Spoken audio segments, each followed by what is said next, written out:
Yes Srinivas గారు, ఫైనల్గా BRS ఎటువంటి స్టెప్ తీసుకుంటుంది దీనికి సంబంధించి సబితా ఇంద్రారెడ్డి పట్ల వ్యవహరించినటువంటి తీరుకు సంబంధించి కావచ్చు, ప్రజల్లో ఒక ఉద్యమంలాగా వెళ్తారా లేకపోతే లీగల్గా వెళ్ళేటువంటి పరిస్థితులు ఉంటాయా? బీఆర్ఎస్ స్ట్రాటజీ ఏంటి దీనికి సంబంధించి? బీఆర్ఎస్ పార్టీ ఎప్పుడు కూడా తన వంతు బాధ్యత అంటే తెలంగాణ 2001 నుంచి కూడా 2024 వరకు కూడా సభలోన లేకపోతే సభ బయట కూడా ఎప్పుడు కూడా తన వంతు బాధ్యత తెలంగాణ ప్రజలు, తెలంగాణ సంక్షేమం, తెలంగాణ అభివృద్ధి, తెలంగాణ ఏర్పాటు, తెలంగాణ సోయి ఈ అంశాల ప్రాతిపదికనే తెలంగాణ కోసం ఏర్పాటైనటువంటి టిఆర్ఎస్ ఆ తర్వాత బీఆర్ఎస్ గా మారినటువంటి బీఆర్ఎస్ పార్టీ ఎప్పుడు కూడా ఆ విధంగానే పనిచేస్తుంది.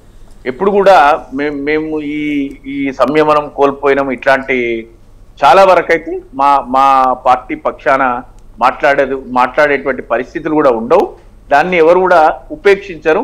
ఇకనైనా శాసనసభ్యులు వారి పందా మార్చుకోవాలి.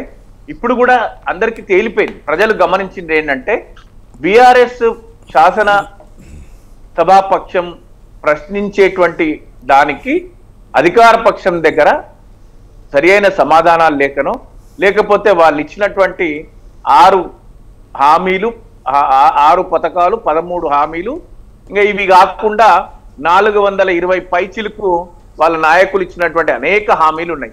వీటన్నిటి పక్షాన కూడా ప్రజల పక్షాన ప్రజా గొంతుకై నినదిస్తుంది. ఇప్పుడు మాటకు మాట అనేటువంటి ఇప్పుడు ఆయన దానం నాగేందర్ గారు మాట్లాడినట్టు లేకపోతే ప్రతిదానికి కూడా పరుష పదజాలం మాట్లాడేటువంటి పరిస్థితిలో అయితే మేము లేము. అది ప్రజల కోసం ఆ విధంగా వెళ్ళేటువంటి పరిస్థితి లేదు. కాకపోతే హామీల కోసం పోరాడతాం. ఇది టెక్నికల్ గా దీని మీద ఏదైనా కోర్టుకి కానీ లేకపోతే ఆల్రెడీ ప్రజా కోర్టులో ఇది నడుస్తుంది. ప్రజా కోర్టుల తెలంగాణ సమాజంలో దీనిపైన చర్చ జరుగుతుంది. ఇట్లాంటివి ప్రజలు ఉపేక్షించరు.